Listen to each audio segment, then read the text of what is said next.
Salam Bapak Ibu Saudara yang dikasihi Tuhan. Puji Tuhan, selamat hari Minggu, selamat beribadah juga bagi saudara-saudara yang mengikuti dari rumah. Tuhan Yesus sangat baik. Mari saudara buka Alkitab saudara. Hari ini kita sudah masuk di minggu yang pertama di bulan yang terakhir daripada tahun 2025 ini. Luar biasa Bapak Ibu, waktu begitu cepat berlalu. Tidak pernah kita tahu, tapi kalau sampai hari ini kita sehat, sampai hari ini kita sukacita, bisa beribadah, bisa makan, minum, bisa bekerja, bisa aktivitas, itu semua karena kemurahan Tuhan. Amin. Baik Bapak Ibu, boleh ditampilkan slide-nya. Hari ini kita sebenarnya sedang masuk dalam masa Advent ya, yaitu masa penantian atau biasanya 4 minggu sebelum kelahiran Yesus. Jadi hari ini kita merenungkan firman Tuhan yang saya beri tema melayani dengan hati hamba. Ya, kita akan belajar dari seorang teladan yang luar biasa yang dipakai Tuhan, yaitu Maria. Bagaimana Maria melayani dengan hati hamba. Ya, Maria itu juga diberi julukan Theotokos ya. Kalau saya agak salah karena sudah lama tidak ingat lagi itu. Theotokos ya. Theotokos itu artinya rahim yang melahirkan atau yang mengandung sang ilahi. Luar biasa. Jadi dia melayani dengan segenap hatinya. Jadi di masa-masa Natal ini kita belajar dari seorang hamba Tuhan yang bernama Maria. Boleh saudara buka dalam Lukas 1 ayat yang ke-26 sampai 38. Next, saya sudah taruh ayatnya di situ dan saya akan bacakan buat saudara. Dalam bulan yang ke-6 Allah menyuruh malaikat Gabriel pergi ke sebuah kota di Galilea bernama Nazaret pada seorang perawan yang bertunangan dengan seorang bernama Yusuf dari keluarga Daud. Nama perawan itu Maria. Ketika malaikat itu masuk ke rumah Maria, ia berkata, "Salam, hai engkau yang dikaruniai, Tuhan menyertai engkau." Maria terkejut mendengar perkataan itu, lalu bertanya dalam hatinya, "Apakah arti salam itu?" Kata malaikat itu kepadanya, "Jangan takut hai Maria, sebab engkau beroleh kasih karunia di hadapan Allah. Sesungguhnya engkau akan mengandung dan akan melahirkan seorang anak laki-laki, dan hendaklah engkau menamai dia Yesus. Ia akan menjadi besar dan akan disebut anak Allah yang maha tinggi. Dan Tuhan Allah akan mengaruniakan kepadanya tahta Daud bapa leluhurnya. Dan ia akan menjadi raja atas kaum keturunan Yakub sampai selama-lamanya, dan kerajaannya tidak akan berkesudahan." Kata Maria kepada malaikat itu, "Bagaimana hal itu mungkin terjadi? Karena aku belum bersuami." Jawab malaikat itu kepadanya, "Roh Kudus akan turun atasmu, dan kuasa Allah yang maha tinggi akan menaungi engkau. Sebab itu anak yang kau lahirkan itu akan disebut kudus, anak Allah. Dan sesungguhnya Elisabet sanakmu itu pun sedang mengandung seorang anak laki-laki pada hari tuanya. Dan inilah bulan yang ke-6 bagi dia yang disebut mandul itu. Sebab bagi Allah tidak ada yang mustahil." Kata Maria, "Sesungguhnya aku ini adalah hamba Tuhan. Jadilah padaku menurut perkataanmu itu." Lalu malaikat itu meninggalkan dia. Amin. Jadi Bapak Ibu Saudara, Maria punya orang tua namanya adalah Eliakim atau Yoyakim dan Hana. Dia adalah garis keturunan Daud ya Bapak Ibu. Dan Maria ini sebenarnya orang miskin ya. Jadi ini banyak hal kalau kita mau belajar kenapa Tuhan ambil seorang yang akan menjadi hamba, yang menjadi teladan sampai selama-lamanya dari daerah yang miskin dan hidupnya juga miskin. Ya, itu banyak hal. Bayangkan keturunan Raja Daud hebat, betul ya? Anaknya Salomo hebat, paling kaya di dunia. Tapi kemudian melahirkan generasi-generasi ratusan tahun, ribuan tahun kemudian, kalau tidak salah sekitar 1400 tahun kemudian, ya, lahirlah Maria dari berbagai garis keturunan yang tidak sedahsyat Daud, tidak sekaya Daud, betul ya? Nah, ini bisa jadi refleksi bagi kita bahwa kadang-kadang kita bangga, oh nenek moyang saya dulu pendiri ini, nenek moyang saya dulu ini. Tapi kehidupan itu dia berjalan terus, amin. Dan ini simbol bahwa Tuhan itu rendah hati. Nah, Maria juga lahir dari wilayah Nazaret ya, makanya dibilang Yesus orang Nazaret. Nazaret itu kalau saudara pelajari, itu kurang lebih 30 sampai 40 kilo dari Galilea, dari danau Galilea itu. Jadi itu pinggiran lah, gitu. Jadi bukan yang di tempat pusat kota waktu itu. Sekarang Galilea sudah menjadi tempat wisata ya, sudah menjadi salah satu kota perdagangan dan luar biasa diberkati Tuhan. Jadi Maria ini saudara, kenapa harus Maria? Karena Tuhan tidak bisa melanggar firman-Nya. Jadi harus dari garis keturunan Daud ya. Jadi baik Maria maupun Yusuf itu dua-duanya dari garis keturunan Daud. Alkitab berkata tunas Daud. Betul ya? Jadi tidak bisa sembarangan tiba-tiba aduh, kayak kita misalnya di kantor, di perusahaan atau di pelayanan. Wah, dia kayaknya nggak cocok mimpin divisi ini. Ganti yuk. Kan gitu ya? Karena misi kita adalah keberhasilan. Tapi kalau Tuhan, firman-Nya itu tidak bisa dirubah. Dia punya banyak sekali cara. Dan tentunya Tuhan mempersiapkan pribadi-pribadi yang siap. Makanya hari ini kita belajar melayani dengan hati hamba dari seorang pribadi ini. Namanya Maria. Klik lagi. Perhatikan. Ya, pahamilah melayani dengan hati hamba yang ditunjukkan dalam firman ini. Jadi kita lebih banyak melihat dari konteks ayat ini ya, tidak melihat dari konteks yang lain, mungkin hanya tambahan saja. Lalu Bapak Ibu harus perhatikan, simak hal-hal penting berikut. Klik. Nah, apa yang pertama saudara? Ya. Jadi pelayanan itu ternyata adalah rencana Allah. Katakan amin.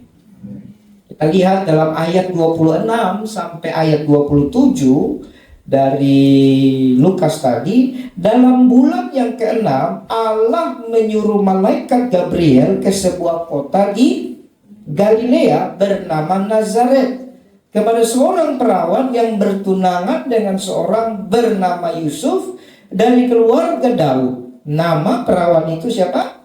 Maria, saudara. Jadi saudara, pelayanan itu bukan rencana manusia. Ya, kalau pelayanan adalah rencana manusia, maka nanti saudara yang dimuliakan adalah manusia itu. Kalau saudara perhatikan, ada banyak gereja berdiri karena melihat peluang dari kacamata manusia, maka yang diagungkan adalah hamba Tuhan, yang diagungkan adalah organisasi, yang diagungkan adalah pemain musiknya yang keren, pemimpin pujiannya yang luar biasa. Tapi kalau pelayanan lahir dari rencana Allah saudara, apapun boleh terjadi, yang diagungkan tetap Tuhan. Amin. Jadi kita harus belajar saudara, seperti Maria. Tidak ada keinginan Maria saudara, tidak ada. Tapi karena ada rencana Allah, dan kalau rencana Allah itu saudara, dia akan pakai banyak hal. Tuhan bisa kirim malaikat demi rencananya disampaikan. Amin. Tuhan bisa kirim malaikat demi rencananya dikerjakan. Tuhan menjelajah seluruh bumi, dia cari siapa yang cocok. Coba saudara lihat ayatnya dulu. Ayat tambahan di luar dari Lukas ini, rencana Tuhan itu ternyata kekal. Ya, jadi pelayanan ini bagian dari kekekalan. Jadi kalau kita orang Kristen melayani, kita sedang menghormati kekekalan. Tapi kalau orang Kristen tidak melayani, berarti ada yang salah. Ya, tetapi perlu digarisbawahi, melayani juga perlu dipersiapkan. Amin. Tidak bisa tiba-tiba kita baru bertobat, kita belum punya kemampuan langsung melayani. Ya, pelayanan tetap dipersiapkan. Di penghujung tahun ini, kenapa saya sampaikan ini? Supaya sebagai gereja, sebagai bagian dari tubuh Kristus, pikiran kita, hati kita belajar dari pribadi yang benar, yaitu Maria ini. Amin. Kita belajar dari seorang yang luar biasa ini. Sampai dunia ini berlalu, nama Maria akan menjadi teladan iman. Amin. Nanti kalau di surga, kira-kira saudara ketemu Maria, senang nggak? Senang nggak? Atau saudara ketemu Maria itu kadang kan gara-gara nonton film ya, atau drama-drama di gereja, imajinasi kita itu tentang Maria itu terbentuk. Jadi Maria itu yang susah gitu, lalu ada di kandang domba, gendong bayi terus. Kira-kira gitu ya. Dulu saya setiap kali Natal yang ada di pikiran saya, Maria itu model begitu. Jadi kalau aku lihat ibu-ibu hamil atau ibu di belakang gendong bayi, ibu Maria sudah. Ya kan? Nah, kita harus mulai beralih kepada pengetahuan yang lebih maju lagi, yang lebih benar sesuai dengan Alkitab. Maria bukan hanya bicara waktu Yesus lahir, tapi Yesus disalib juga ada. Betul ya? Yesus melakukan mujizat ada. Yesus bangkit juga ada. Jadi mari kita bersihkan paradigma lama bahwa Maria ini bagaimana begitu. Dia teladan yang sangat luar biasa. Ya, belajarlah melayani dari seorang hamba Tuhan ini, namanya Maria, ya. Jadi rencana Tuhan itu kekal. Coba saudara lihat dalam Mazmur 33 ayat yang ke-11 sampai 15, ya. Saya sudah taruh di situ. Tetapi rencana Tuhan tetap untuk selama-lamanya. Rancangan hatinya turun-temurun, luar biasa. Ya, berbahagialah bangsa yang Allahnya ialah Tuhan. Suku bangsa yang dipilihnya menjadi miliknya sendiri. Tuhan memandang dari surga, Ia melihat semua anak manusia dari tempat kediamannya. Ia menilik semua penduduk bumi. Dia yang membentuk hati mereka sekalian, yang memperhatikan segala pekerjaan mereka. Amin. Jadi ternyata saudara, rencana Tuhan itu yang paling Tuhan rindu adalah saudara melayani Tuhan. Melayani Tuhan itu bukan hanya bicara di altar di gereja, tapi hari-hari hidup. Seperti Maria. Maria tidak ada di bait Allah jadi pelayan, bukan. Tapi ketika dia mengaminkan semua firman Tuhan yang sampai kepadanya lewat berita yang dibawa malaikat Gabriel, dia aminkan itu semua. Itu bagian dari melayani Tuhan. Kadang kita orang Kristen sibuk mikir pelayanan di liturgi gereja. Sibuk kita, aku hanya bisanya nanti hari ini. Tapi di pekerjaan kita tidak memikirkan itu bagian dari pelayanan. Sehingga kadang-kadang hidup kita di hari-hari kadang-kadang bertolak belakang dengan hidup kita di gereja. Hari ini kita belajar, Maria bukan seorang pelayan di gereja, bukan. Tapi waktu dia mengaminkan semua firman Tuhan yang sampai kepadanya, dia terima, dia aminkan. Itu dia sedang melayani dengan hati yang tulus, hati hamba. Amin. Kenapa? Jadi pemilihan Tuhan kepada pribadi Maria sebagai keturunan Daud itu bukan tanpa kebetulan, saudara. Itu semua ada maksud Tuhan. Yaitu apa? Maria ternyata dari zaman dulu sudah terbiasa mendengar firman Tuhan. Paham ya? Makanya dia menerima. Kalau Tuhan berbicara kepada seorang yang tidak terbiasa mendengar firman Tuhan, biasanya yang main otak. Amin? Otak yang main. Jadi Tuhan pilih dari semua pada zaman itu. Keturunan Daud, berarti dia sudah terbiasa dengar nubuatan. Akan ada tunas Daud. Dia sudah terbiasa mendengar itu. Tapi kan mereka juga mendengar tapi nggak tahu gimana jadinya. Tapi pada waktu di titik itu akhirnya ternyata dia harus siap dan menerima. Amin. Bagaimana dengan kita, saudara? Sudahkah kita percaya semua firman Tuhan? Atau kita suka berdebat di hati kita tentang kebenaran? Suka berdebat di pikiran kita. Iya sih, tapi memang sih kesaksian tadi Ibu WL itu kesaksiannya keren, saudara. Jangan-jangan Ibu WL agak malu-malu bersaksi karena live streaming. Sebenarnya itu benar-benar, saudara. Saya sebagai hamba Tuhan kadang kita berusaha tenang untuk menenangkan yang dilayani, kan gitu. Kalau yang berdoa juga panik, yang dilayani tambah panik, kan gitu. Itu sayang sekali ya, kita lupa videokan ya. Kita video call tapi lupa memvideokan. Tapi percaya Tuhan ada simpan rekaman di surga. Amin. Itu sebenarnya sepertinya sudah tidak ada lagi, saudara. Ya, legahnya sudah keluar kok. Makanya sudah ya begitulah. Jadi begitu saya ditelepon, aduh Tuhan Yesus, bagaimana berdoanya ini ya Tuhanku. Lalu saya angkat hati sama Tuhan. Nah, penting melayani dengan hati hamba. Penting tidak panik. Penting jangan pakai mata manusia kita saja. Penting jangan pakai telinga manusia saja. Penting untuk tidak memakai hanya pikiran kita. Tapi penting untuk melihat apa yang Tuhan mau kita lihat. Keadaan mungkin sedang tidak baik, tapi Tuhan menaruh di hati kita berbeda dengan yang kita lihat. Tuhan menaruh di telinga kita berbeda dengan yang kita dengar. Jadi begitu saya lihat, saya tenang, berdoa lagi, penyembahan Tuhan bilang, bangkitkan dia. Saya bingung juga, bangkitkan dia. Video call lagi kan, coba ya. Hebat Tuhan Yesus. Ternyata saya belajar Tuhan tidak bisa dibatasi ruang dan waktu. Iya. Jadi saya juga semakin terus makin lihat Tuhan ajaib. Ya. Dulu kita pikir harus tumpang tangan ya. Barang siapa menyentuh jubahku, aku pasti sembuh, kan gitu ya. Asal ku jamah jubahnya, aku sembuh, berarti harus ketemu. Sekarang apa yang dijamah? Tidak ada. Tapi kemudian tenang hati, makin kuat suara di hati.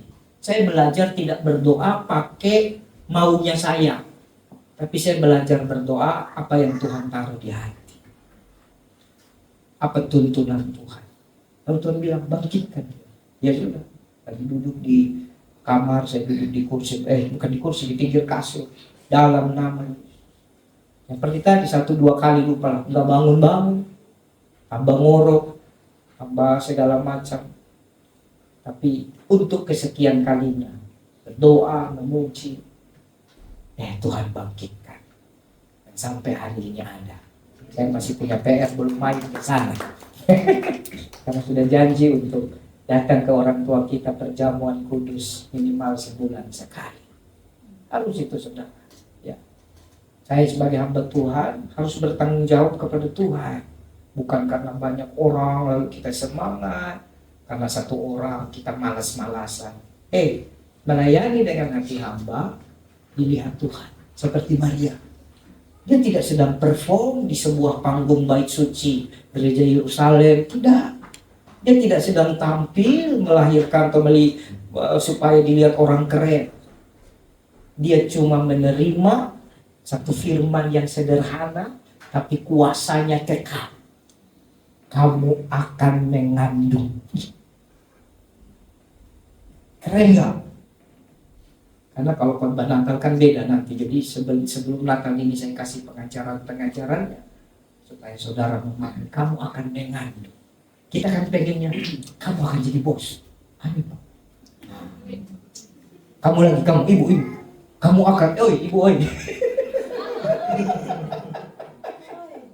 Nah, kamu akan ke bangsa-bangsa. Pengennya kan gitu kan. Amin gitu kan. Tapi tiba-tiba dibilangnya sama model anak muda nih di sebelah cowok ganteng. Kamu mengandung, mau amin? Kaget, makanya Maria bilang apa? Bagaimana mungkin itu terjadi? Aku belum bersuatu. Mau kalau tiba-tiba itu nggak ada lagi, ini contoh ya. Kalau tiba-tiba kamu Maria, belum tentu kamu mau. Karena kamu bukan keturunan Daud. Belum biasa, betul ya? Zaman itu silsilah itu penting. Kenapa di Alkitab selalu ada nama silsilah? Kalau selalu baca di Perjanjian Lama, inilah anak-anak Salomo yang dilahirkan, ini anak Daud yang dilahirkan, bla bla bla. Itu penting, saudara. Bukan tidak penting. Seringkali ada teman saya bilang, Pak, setiap kali silsilah aku skip bacanya. Gak penting katanya. Karena kalau silsilah panjang kan, wah, katanya baru cucu saya sudah ngantuk, apalagi nanti keturunan keempat kelima, jadi ku skip aja. Ya terserah. Alangkah baiknya baca saja. Ngerti tidak ngerti, baca sekalian. Berarti Galatia, Efesus sudah selesai, betul? Berarti minggu ini kita membaca Filipi, Kolose. Jangan sampai ya terserah lah. Filipi Kolose, ya. Minggu depan kedua Tesalonika, ya. Di minggu ini apa? Filipi dan Kolose. Harus bisa. Ya, saya kalau udah kitab-kitab kecil gitu, anak-anak aja satu kitab kami satu hari sudah, bukan satu hari. Saya dulu sampai sekarang pun seringkali kalau perjanjian baru Matius sampai Wahyu itu, kalau saya lagi banyak waktu, selesai dalam 1 minggu sudah. Iya, kan baca, pun tidak suruh siapin khotbah.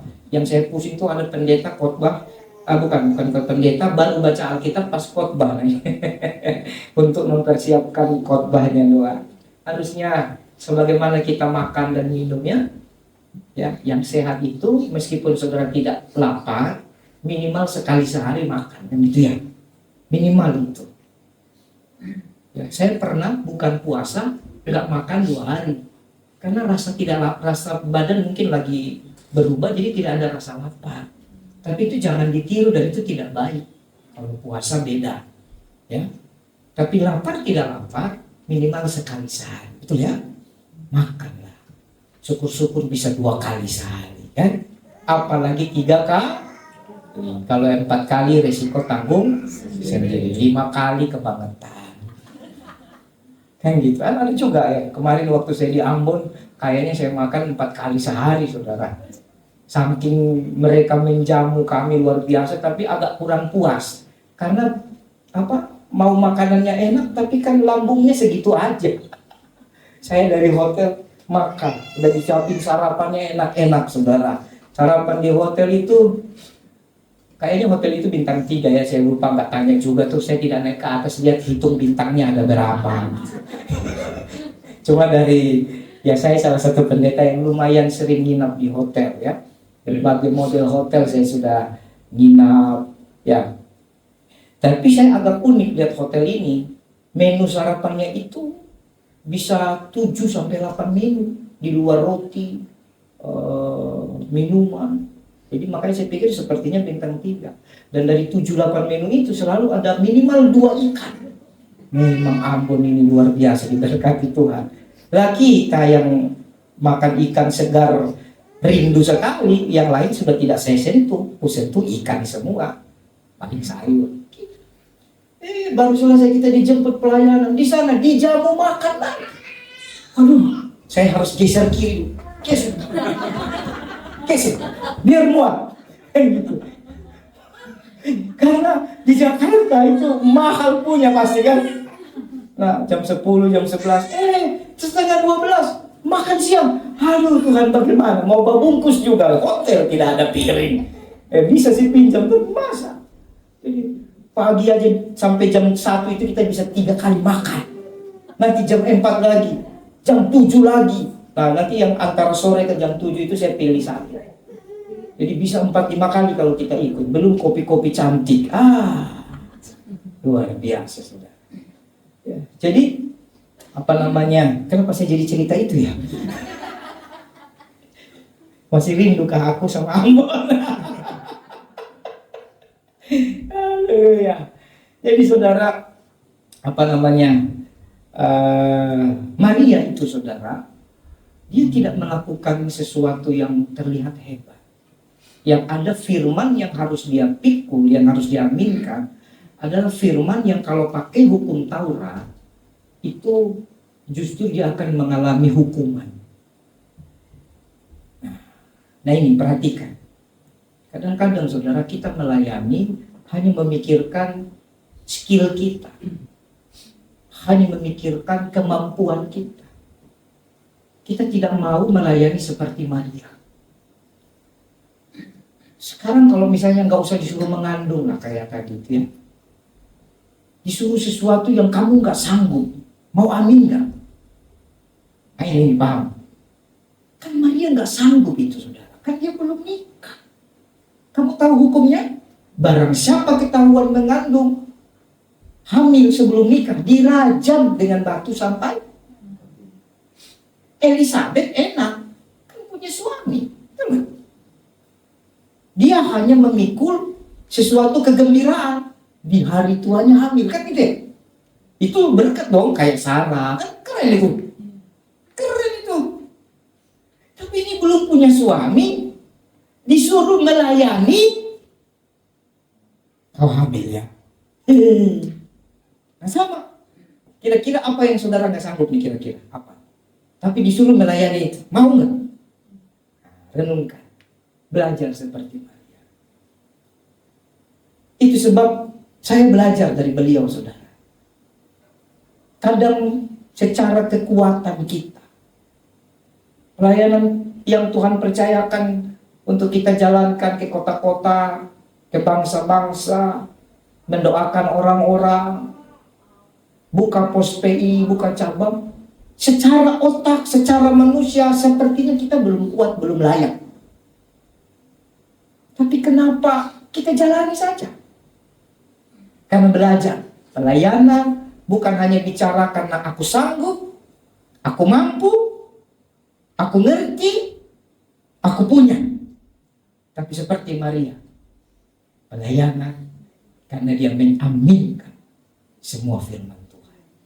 Amin. Ini ya saudara, belajar dari Maria, hebat. Kadang-kadang kalau pelayan bilang, saya nggak bisa Pak, tapi kan, ya nggak apa-apa sih.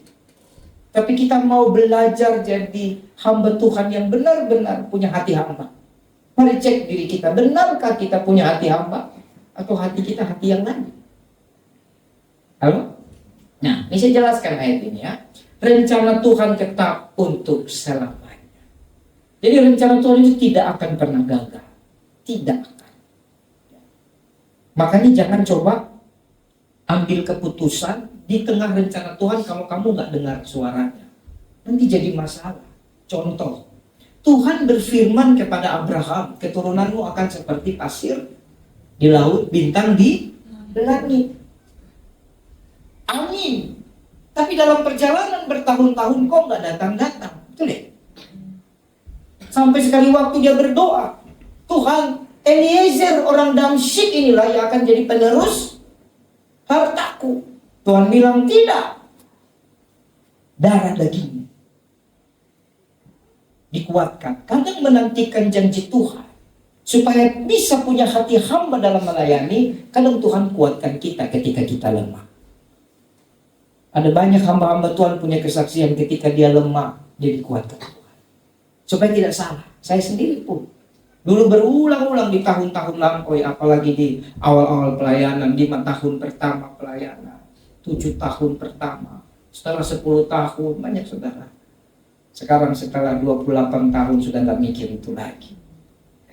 Dulu waktu 5 tahun pertama, jangan bahas lain 1, 2, 3 tahun. 1, 2, 3 tahun itu bukan dikuatkan. 1, 2, 3 tahun pengen lari ya, pengen gak melayani.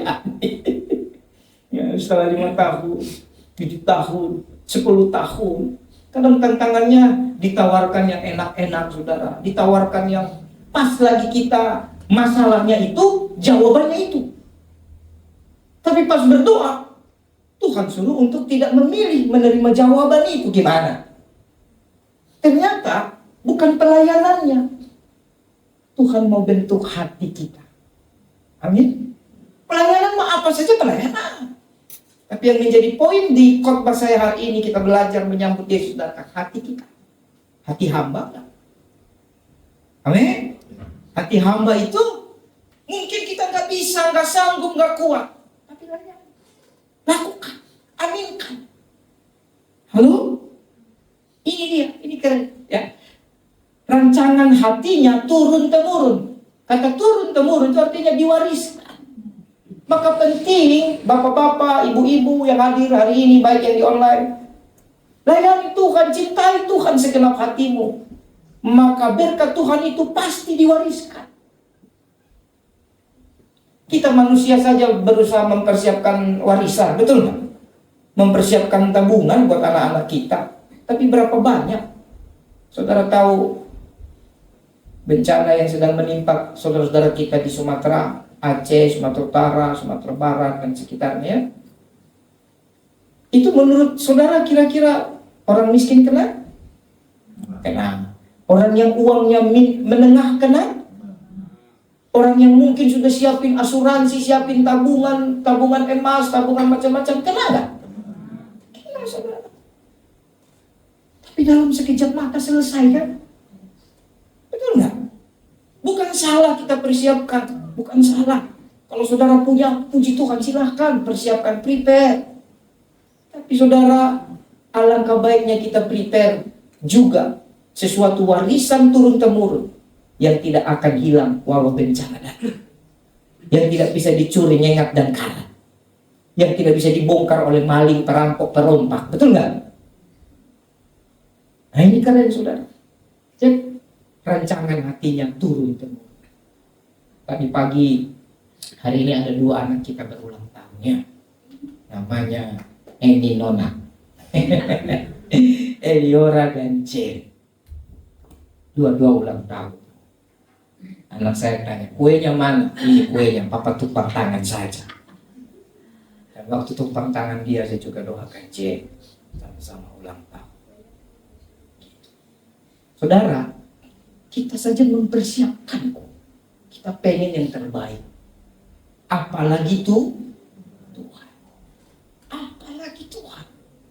Turun-temurun. Mari saudara, sebagai orang Kristen, percayakan imanmu, hidupmu sama Tuhan.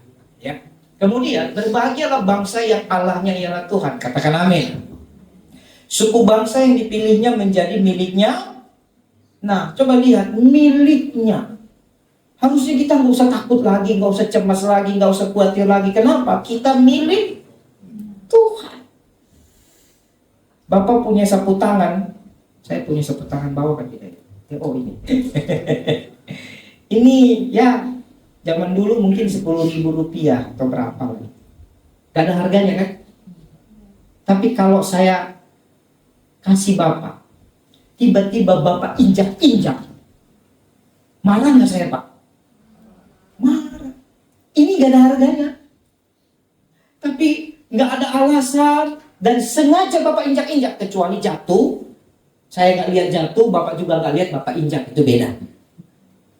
Tapi saya kasih sama Bapak, lalu Bapak injak-injak. Ini barang memang cuma 10.000. Hati-hati Pak, 3 turunan berantem kita. Iya kan? Kenapa? Ini milik saya. Milik saya pasti akan saya jaga, saya pelihara, saya perhatikan. Saya pakai. Begitu bau, saya cuci, saya pakai lagi. Apalagi kita. Amin. Kita miliknya Tuhan, percaya nggak? Kalau kamu miliknya Tuhan, belajar dari Maria, aminkan saja. Melayani dengan hati apa? Kalau ada yang injak, Tuhan urusan. Makanya, kenapa Maria mengaminkan? Dia tahu, secara hukum dia harus mati, dirajam. Tapi dia tahu, itu nubuatan. Dia tahu dia milik Tuhan. Dia sudah dengar firman itu dari nenek moyangnya. Makanya penting bacakan firman kepada anak-anakmu. Amin. Dia tahu firman itu. Jadi dia kumpulkan imannya, dia kumpulkan kekuatannya. Pelayanannya adalah percaya firman. Sekalipun hukum manusia dia harus dihukum, tapi Tuhan bilang dia miliknya. Dia tidak akan kenapa-napa. Amin. Makanya sampai Tuhan Yesus lahir dari rahimnya, dia tidak kenapa-napa. Gak dibahas, gak ada satu pun yang bahas. Karena apa? Miliknya. Ya. Lalu lihat, Tuhan memandang dari surga. Dia melihat semua anak manusia. Lihat. Jadi jangan pernah pikir kau bisa bikin dosa lari di mana, kau bohong di sana, kau bikin gayamu, oh begini, begono, begini. Gak bisa saudara, Tuhan lihat dari surga. Ya kan? Tuhan lihat. Ia memandang dari surga. Ia melihat semua anak manusia. Tidak ada yang tidak terlihat.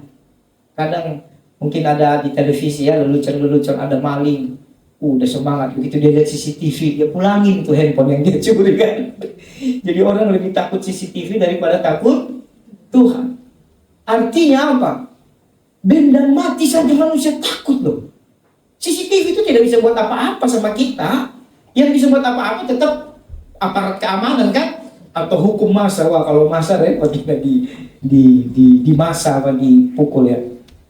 Tuhan saudara, sekejap mata dia lihat habis. Jadi anak-anak muda yang kerjanya main game-game saja, dilihat Tuhan atau tidak? Belajar sungguh-sungguh, dilihat Tuhan atau tidak? Ada orang mimpinya tinggi, setinggi langit sampai ke negeri Cina, tapi kagak mau belajar. Tidak persiapkan diri seperti khotbah saya minggu lalu. Berhasil kan nanti? Amsal berkata baik-baik jelas. Masa depan bagi orang takut Tuhan, bagi orang benar pasti ada. Orang benar itu berarti apa? Hidupnya benar. Kalau dia masih masa sekolah, dia belajar, dia prepare. Ada orang tidak mau belajar, tapi yang dia pikirkan hanya, wah nanti enak kali ya jadi menteri, enak kali jadi pengusaha, punya karyawan 30.000 orang. Kan enak kali ya. Iya sih enak. Habis itu jatuh dari kasur petak, gitu kan? Enak. Tapi sampai ke titik itu kita harus prepare. Amin. Terkhusus anak-anak muda harus persiapkan dirimu. Sudah ingat kesaksian minggu lalu ya? Yang pendeta dari Halmahera itu kan? Dari daerah, tapi anaknya bisa kuliah di Amerika. Luar biasa. Gak sanggup secara keuangan. Tapi pendeta itu tahu. Ajar anaknya baca firman. Dia tidak sanggup, tapi Tuhan sanggup. Seperti Maria. Dia tidak sanggup, tapi Tuhan sanggup. Karena dia miliknya. Amin. Lalu lihat lagi, ia menilik semua penduduk bumi. Dia yang membentuk hati mereka sekalian. Jadi Tuhan yang bentuk hati kita untuk kita mulai persiapkan diri beribadah.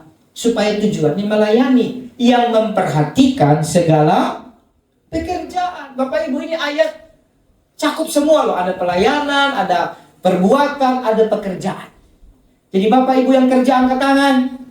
Gak ada yang kerja. Wah, hebat ya. Luar biasa jemaat kita.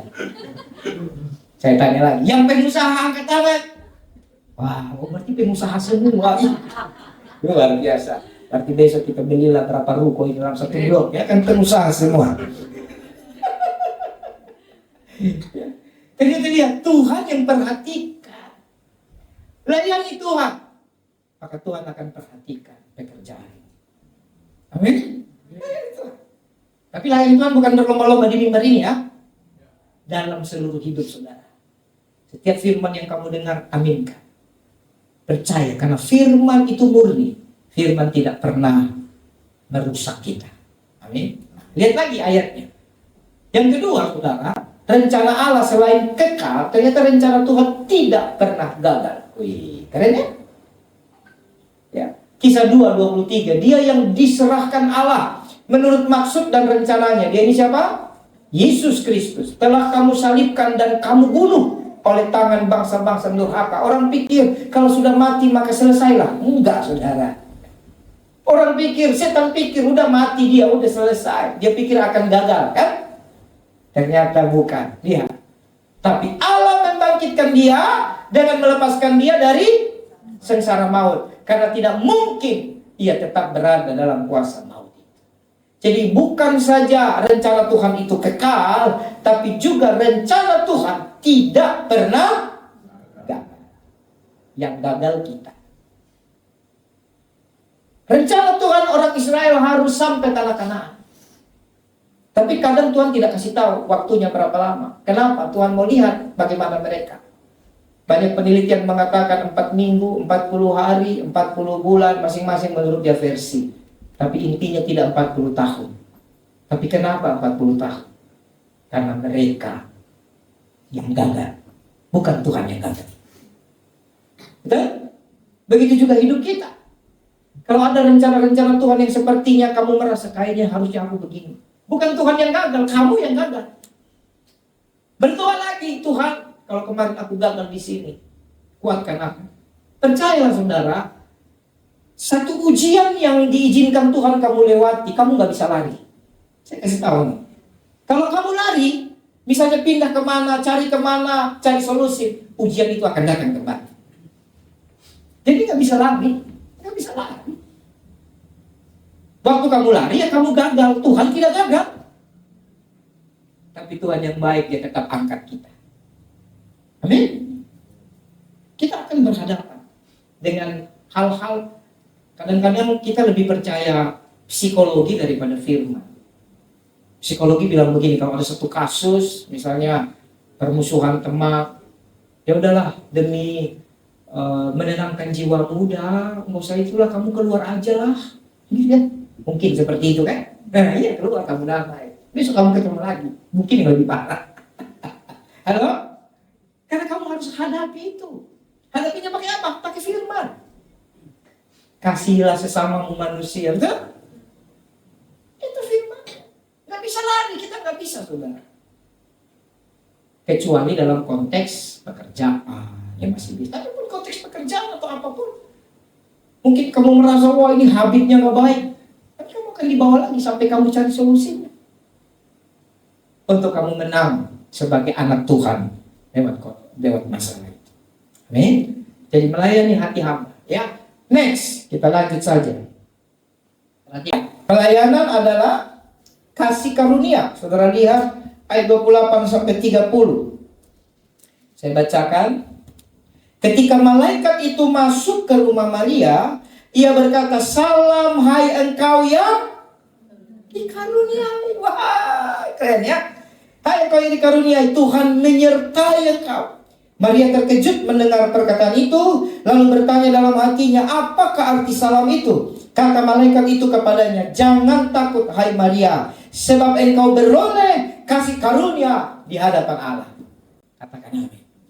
Waktu kamu sadar bahwa pelayanan itu rencana Tuhan, maka kamu juga harus percaya bahwa ada kasih karunia menyertai engkau ketika melayani. Amin. Ada. Jangan pikir takut dulu. Ini alurnya ya. Maria tanya, apa arti salam itu? Ternyata 2 kali. Pertama dikatakan tadi apa? Ayat 28. Salam hai engkau yang dikaruniai. Pertama malaikat bilang, salamnya itu engkau dikaruniai. Nggak ngerti dia. Lalu di ayat berikutnya ayat 30. Jangan takut Maria, sebab engkau beroleh kasih karunia. 2 kali. Berarti waktu kamu merelakan hidupmu menjadi baiknya Tuhan, hidupmu menjadi pelayanan bagi Tuhan, maka kasih karunia akan menyertai. Amin. Justru saat engkau melayani, disitulah engkau banyak dapat kasih karunia. Tapi saat engkau tidak melayani, yang ada adalah hukum tabur tuai. Beda loh. Melayani, dia hidup dalam kasih karunia. Tapi kalau tidak melayani Tuhan, tidak menghormati Tuhan, maka kamu akan dapat tabur tuai. Tabur tuai itu begini, kau sungguh-sungguh ya kau diberkati, kau nggak sungguh-sungguh ya kau nggak diberkati. Seumur hidup kita akan hidup dalam 2 hukum. Perhatikan baik-baik. Hukum pertama namanya hukum tabur tuai. Itu enggak, jangan kau pikir karena kau sudah Kristen maka kau tidak akan dapat hukum tabur tuai. Dapat, saudara. Contoh, kalau kamu belajar ya kamu pintar kan? Kamu setiap hari latihan apa misalnya bola, ya kamu akan jadi jago main bola, gitu ya.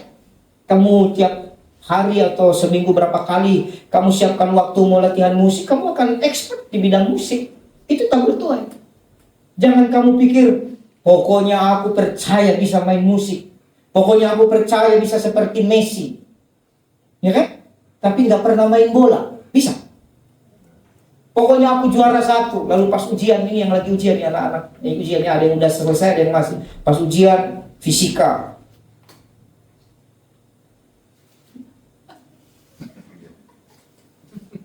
dia masukin kertas-kertasnya ke kepalanya, lalu berharap juara 1. Bah, aku nggak tahu lah kalau bisa juara 1, mungkin kau punya orang dalam.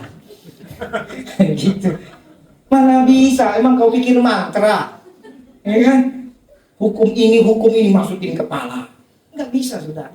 Tapi kamu belajar, ada yang begitu, kamu yang ketawa begitu ya? Ya kan? Apalagi zaman dulu ya. Ya jangan ditiru ya anak-anak ya. Dulu zaman itu ya, zaman apa namanya, purbakala zaman batu dan zaman besi. Itu kalau ujian udah gak belajar, udah otak udah hang, gitu pilihan ganda, jatuhkan pulpen C gitu kan. C. 2 tambah 2 Kan bingung, misalnya 2 tambah 2 kan 4, tapi nggak tahu. 2 tambah 2 berapa? Nggak tahu, jatuhkan. C, jawabannya 9. Pokoknya kami catat pensilnya C, C aja. Itu terus. Bisa nilainya 100. Nol. Bukan 100, saudara. Zaman dulu kan gitu kan. Apalagi macam-macam lah kancingnya dihitungnya. A, B, C, D, A, B, C, C. Ya ampun, bikin malu. Aduh, semoga anak-anak sekarang tidak begitu lagi ya. Semoga. Ternyata mereka lebih pintar, saudara. Lebih pintar nyonteknya. Ya. Jadi saudara, lihat ya, nggak begitu. Persiapkan diri, amin. Dan waktu persiapkan diri, jangan takut. Kenapa? Ada kasih karunia. Nah ini saya catat urutannya ya. Kasih karunia itu begini. Sadar dulu, tahu dulu dan sadar dulu bahwa pelayanan adalah pemilihan Tuhan. Tuhan yang pilih Maria. Betul tidak? Jadi Tuhan yang pilih kamu juga. Tuhan pilih kamu menerima Yesus. Saya mau bicara secara global, bukan secara gereja. Tuhan pilih kamu dari banyak orang, kamu terima Yesus. Ada orang di sini mungkin baru dia dan istrinya yang percaya Yesus, mungkin keluarganya belum, kan gitu ya. Atau ada juga dari dia semua keluarganya terima Yesus, kan gitu. Baru Tuhan pilih saudara. Sadar dulu itu. Ya, jadi waktu kita dipilih, baik sebagai orang yang diselamatkan ataupun dipilih melayani Tuhan dalam konteks baik di kantor atau di gereja atau dimanapun, saudara, sadar dulu Tuhan yang pilih engkau. Katakan amin. Bilang dulu suami istri atau mereka, Tuhan pilih kamu. Lalu balas lagi, kamu juga. Lalu bilang, kamu gitu kita bersama. Ya kan? Kita ini semua dipilih Tuhan, saudara. Kalau mau pilih, kita nggak akan mau ikut Yesus. Saya ingat, awal saya dipanggil Tuhan, nggak ada di hati saya Tuhan. Saya pilih yang penting aku bisa makan, aku bisa kerja, aku mau sekolah. Nggak ada aku mau ikut Yesus. Tapi tiba-tiba Tuhan pilih. Amin. Jadi Tuhan pilih. Kemudian, kamu udah. Jadi, kita baca poin kedua ya. 1, 2, ya. Kesadaran akan menjadikan pelayanan penuh ketulusan dan pengabdian. Jadi sadar dulu. Ya, hari ini kita bisa melayani di rumah, melayani anak itu pelayanan loh. Kita boleh marah sama anak kalau dia bikin kesal. Tapi ingat, anak itu bagian dari pelayanan kita. Betul nggak?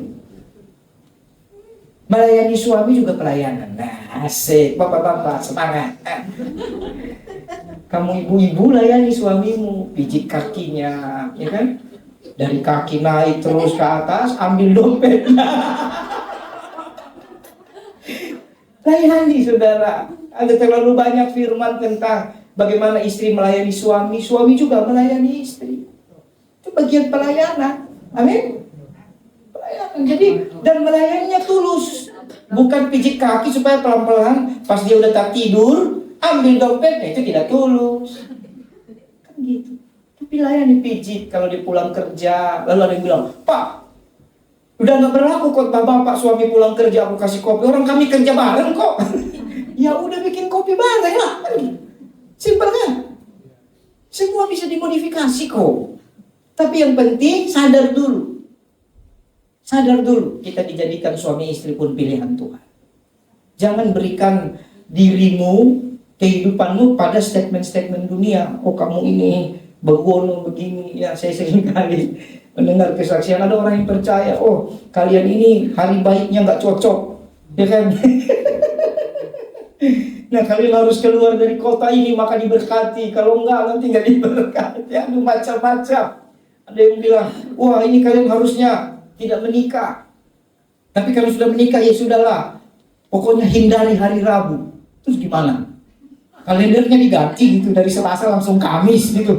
Nggak bisa saudara. Itu semua ramalan. Jangan tentukan hidupmu kepada perkataan orang. Ingat kita ini miliknya Tuhan. Betul ya? Jadi kalau udah sadar kita akan tulus. Ya. Tulus dan penuh pengabdian. Istri saya tulus sama saya. Dia tulus supaya dapat fulus kan. Nah itu jangan saudara, tulus aja. Saya juga tulus saudara. Ya. Kadang-kadang saya bercanda sama dia. Dapat berkat aku juga tidak tahu kau yang pegang semua kan gitu.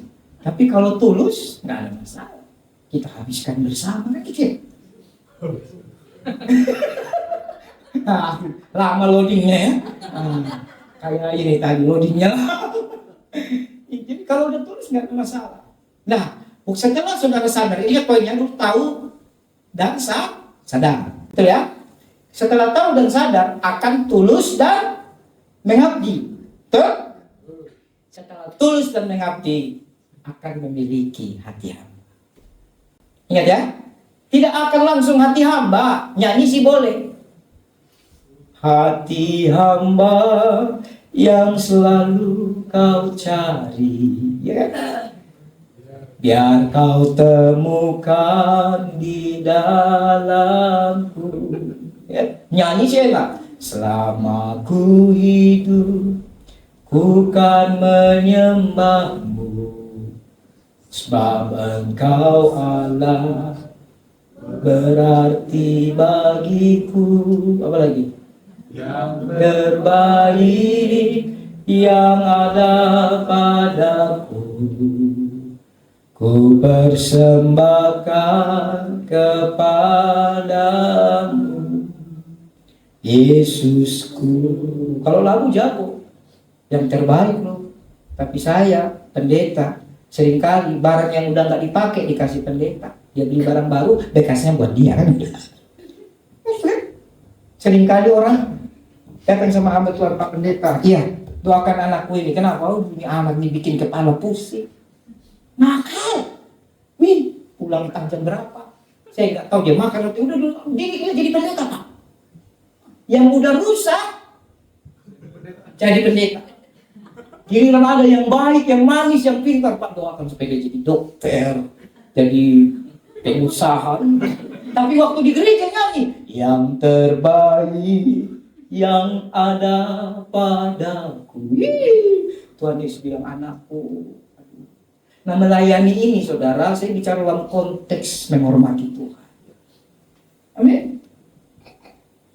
Sering dengar kisah itu kan? Yang rusak. Karena lagunya sih, yang lemah dikuatkan, gitu ya. Yang miskin diperkaya. Ya Tuhan, itu udah miskin, udah susah sama Tuhan, biar kaya.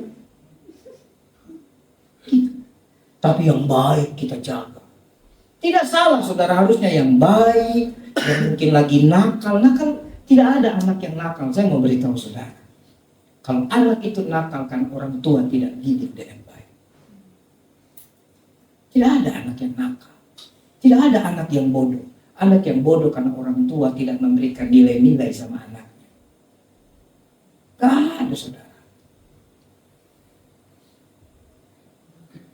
Karena orang tua tidak mau marah, tidak mau tegur. Ada masanya anak bisa ditegur, ada masanya nggak bisa ditegur, saudara. Ya, anak-anak kita yang ulang tahun hari ini itu masih bisa kita marah-marah. Pakai rotan juga masih bisa. Tapi kadang kita, aduh jangan lah ya pakai rotan, sakit nanti. Tapi kalau sudah, yang tadi ketawa tadi yang mungkin hitung kancing baju, kau pakai rotan, memang dia nggak ngelawan, tapi kepahitan dia nanti, beda. Apalagi dia sudah SMA, udah kuliah, kau pakai rotan. Wah, beda, saudara. Jadi anak-anak itu jadi salah, karena kita orang tua. Makanya kita bilang, hai anak-anak, kasihilah. Sayangi anak-anakmu. Jangan membuat mereka luka. Jadi gak ada benaran, saudara. Tapi kalau kita, kalau nakal-nakal biasa mah, perasaan pendeta yang paling hebat hari ini di dunia juga ada nakal-nakalnya kan. Tapi bukan yang seperti yang ditakutkan. Jadi hari ini saudara ingat, tahu dan sadar akan melahirkan ketulusan dan pengabdian. Setelah saudara tulus dan mengabdi, maka lahir hati hamba. Nah, hati hamba ini, hamba itu tidak punya hak. Nah ini, ya. Seringkali kita pikir hamba itu kalau hamba Tuhan melayani di gereja, khotbah di komsel, khotbah di KKR, pimpin pujian, main musik, operator multimedia. Enggak, saudara. Hati hamba itu artinya hamba tidak punya hak. Halo? Kita nggak punya hak.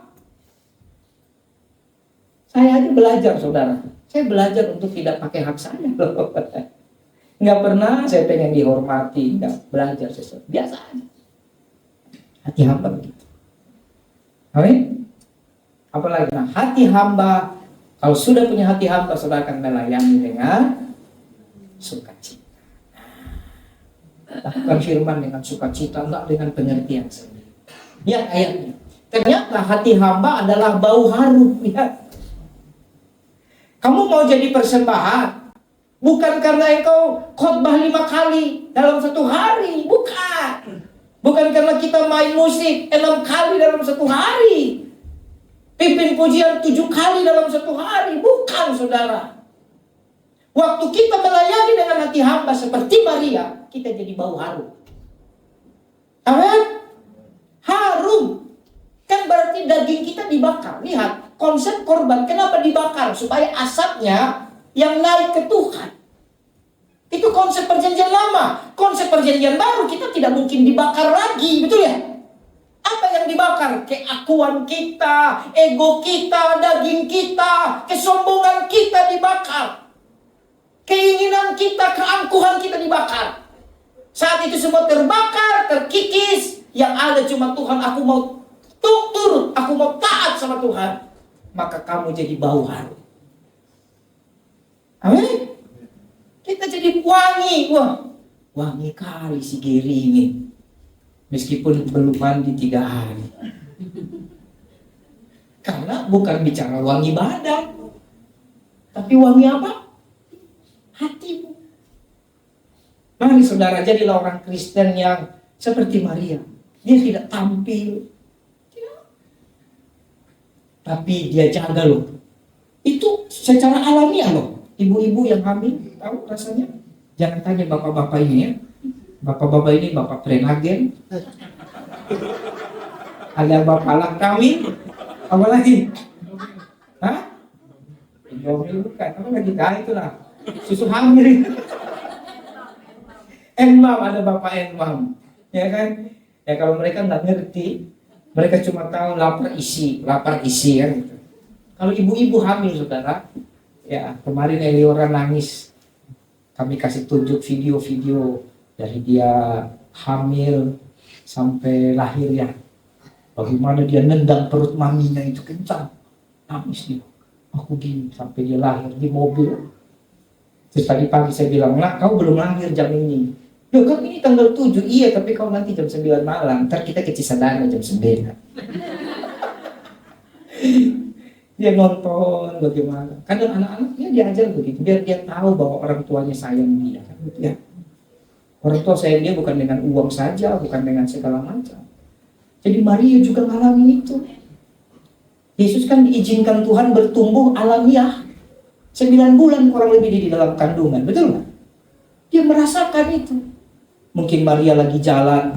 Jangan saudara pikir Maria, makanya saya bilang rubah tontonan itu. Iya, jangan kita pikir Maria itu yang langsing terus gitu kayak anak muda ini kan langsing gitu kan.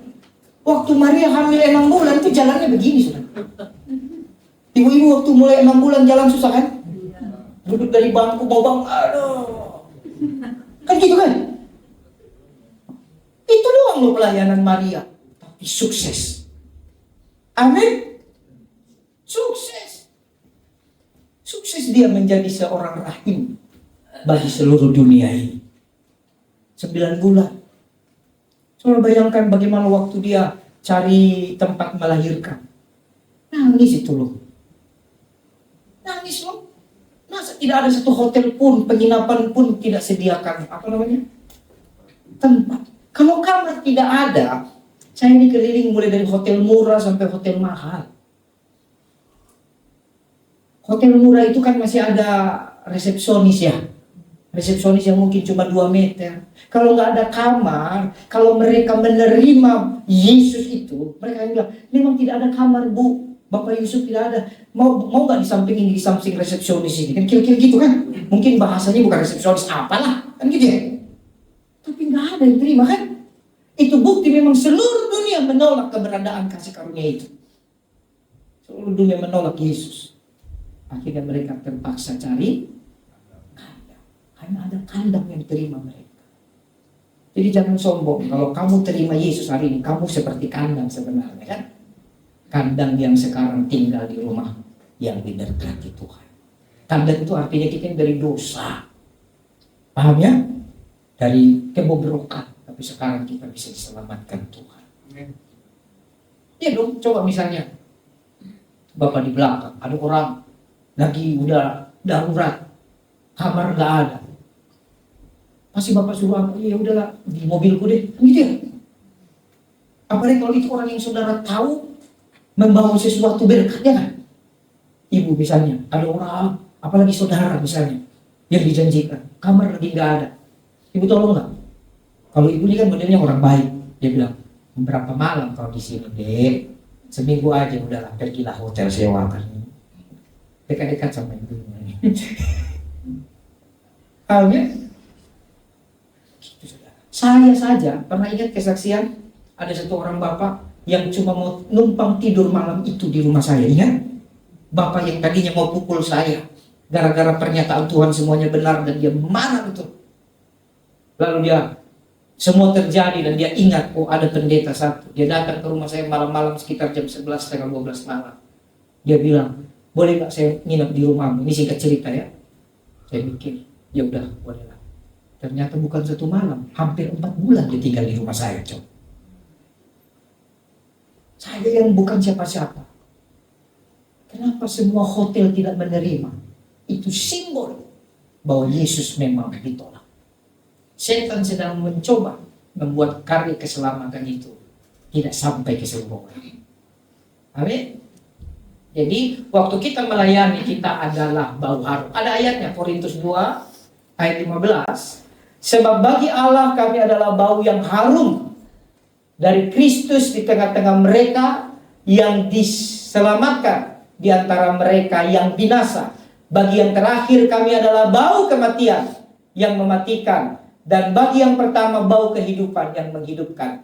Tapi siapakah yang sanggup menunaikan tugas yang demikian? Sebab kami tidak sama dengan banyak orang lain yang mencari keuntungan dari firman Allah. Sebaliknya, dalam Kristus kami berbicara sebagaimana mestinya, dengan maksud-maksud murni atas perintah Allah dan di hadapannya. Bayangkan saudara, ternyata di ayat ini juga dikatakan ada orang yang cari keuntungan. Makanya saya juga bingung kalau ada orang melayani pikirannya cuma uang.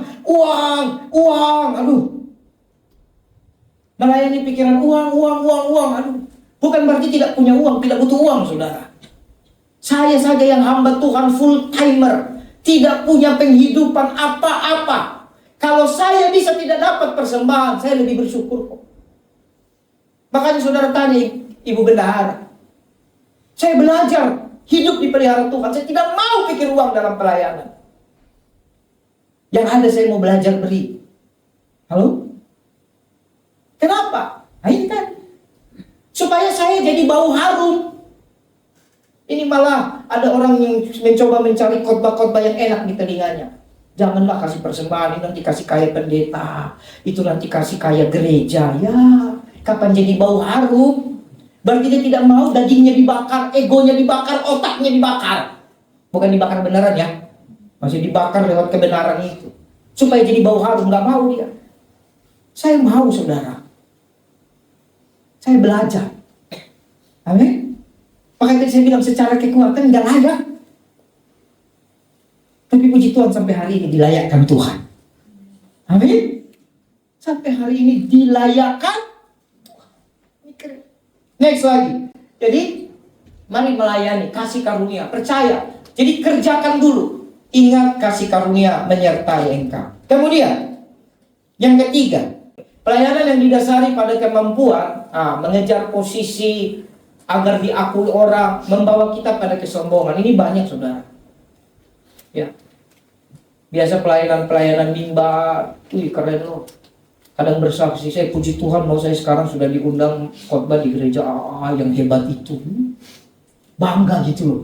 Terus kalau khotbah di persekutuan yang kecil nggak bangga gitu. Yang kau banggakan siapa sih? Apa bangga karena kalau khotbah di tempat gereja AAA, BBBB yang besar-besar itu angpaunya tebal gitu ya. Lalu karena kamu khotbah cuma di kelas komsel, nggak ada angpaunya kan gitu. Paradigma dirubah. Kita melayani dimanapun, lakukan baik-baik seperti untuk Tuhan. Maria buat itu saudara. Seperti untuk siapa? Tuhan. Maka kalau saudara lihat, mungkin ada di sini yang bingung. Ini bapak katanya mau keluar kota, kok dibatasi? Tapi nanti jadi juga. Saya mau belajar saudara. Saya mau ikut hati yang Tuhan taruh di hati saya. Saya menyenangkan Tuhan, bukan menyenangkan orang. Amin. Saya menyenangkan Tuhan, bukan menyenangkan orang. Kalau orang itu tidak senang, ya Yesus aja ditolak, apalagi kita. Tapi jangan orang tidak senang karena sifat kita yang tidak baik, itu ya. Garis bawah itu. Kalau sifat kita yang baru hilang. Jangan ada kutip, banyak orang suka kutip ayat suka-suka. Kata Pak Pendeta, yang penting senangkan Tuhan. Orang nggak senang nggak apa-apa, jadi bodoh amat. Nggak gitu juga. Omonganmu kamu tidak jaga, kamu menjadi pribadi yang menyebalkan, pribadi yang menjengkelkan karena kamu cuma ingat pendeta bilang tidak usah senangkan orang, yang penting senangkan Tuhan. Ya, jangan salah tafsir saudara ya. Jadilah orang baik yang menyenangkan. Tapi dalam konteks melayani Tuhan, hati hamba yang harum. Senangkan Tuhan, bukan senangkan orang. Banyak orang jadikan pelayanan karir. Tahu karir? Oh, puji Tuhan, dulu biasa khotbah di tempat-tempat biasa. Dulu biasa main musik di tempat, Pak, dulu aku main musik gak ada PK-nya, Pak. Sekarang puji Tuhan, PK-nya aku bagi-bagi. Saking banyaknya kan gitu. Apakah itu melayani? Kalau kamu melayani diberkati Tuhan, puji Tuhan. Amin. Tapi jaga hatimu, hati hamba. Tetap persiapkan dirimu, motivasi. Seperti Maria, dia jalani apa adanya. Nah, lihat, kasih karunia menyadarkan bahwa kelayakan melayani adalah sesuatu yang diberikan Tuhan, bukan dikejar manusia. Jadi kita di gereja, ibadah baik-baik saja itu sudah melayani Tuhan. Apalagi sudah dipercayakan pelayanan apapun. Buang jauh-jauh pikiran dapat uang, dapat A, B, C, buang. Kalau dikasih, berkat Tuhan. Tapi kalaupun tidak dikasih, jangan marah. Dan juga kalau dikasih, jangan tolak. Ada orang dikasih, tolak melulu. Ini juga bahaya, saudara. Hati-hati sombong. Karena merasa aku kerja kok, aku sanggup kok. Halo? Hati hamba. Saya kadang melayani di satu kampung yang sangat susah sekali. Tiba-tiba pendetanya dengan bijak kasih saya persembahan tapi pakai orang pelayannya. Saya udah tahu itu pasti persembahan itu tidak ada apa-apanya. Mereka sangat-sangat susah, orang tidak ada gitarnya, menyanyi pakai gini. Pas KKR gimana itu saya, dalam Yesus kita bersaudara. Pakai pukul mimbar, pukul bangku mereka. Kita ini hebat loh saudara. Jakarta ini full band semua. Saking full bandnya itu banjir kan gitu. Banjir urapan, banjir kemewahan semua. Ya gak apa-apa ya, namanya diberkati sah-sah saja. Lalu Roh Kudus langsung taruh di hati, berkati gereja ini. Tapi bagaimana caranya saudara? Jangan mereka udah susah, kita timpa tangga lagi. Caranya apa? Terima kasih Pak, saya terima persembahan. Lalu habis itu apa? Saya tambahkan lagi berkat yang Tuhan kasih buat saya. Taruh di kotak mereka. Simpel kan? Mereka tidak merasa terluka. Kadang tanpa sadar saudara, karena kita pikir kemampuan kita, sombong kita. Gitu caranya, saya ajar saudara. Itu orang, saya pernah doakan pendeta yang sampai kepalanya ini koreng. Karena mungkin keramas sebulan sekali.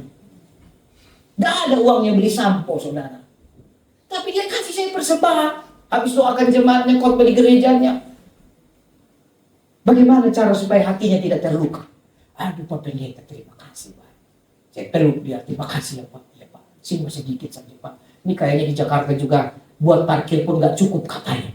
Langsung otak saya jalan, buset 2.000 berarti. Tapi kan itu bahasa. Sesama hamba Tuhan itu kan saling menghormati, betul nggak? Apa saya bilang? Terima kasih Pak. Selesai, kita minum teh yang disediakan. Ya kita kasih lagi lah. Simpel kan? Kalian cuma butuh kerendahan hati. Amin. Kita mau tolak karena dia miskin. Kalau dia pemilik perusahaan dengan 30.000 karyawan, Pak ini berkat. Terima kasih Pak. Haleluya. Ada lagi Pak? Ya, enak. Kalau yang miskin, nggak usah. Oh, kalau yang kaya, mari Pak. mari Pak, mari Pak. Jangan gitu saudara. Ini kenyataan. Saya senang ini live streaming, semoga yang nonton juga sadarlah. Hamba Tuhan, apalagi saya full time, layak hidup dari persembahan. Karena itu ayatnya 1 Korintus 7. Tapi bukan berarti yang miskin ditolak, yang kaya diterima. Ikuti tuntunan Roh Kudus. Kita juga tahu kok orang yang memberi dengan sukacita dengan tidak sukacita. Tahu kok. Cuma kadang-kadang rasa tahu itu ditutup dengan rasa butuh.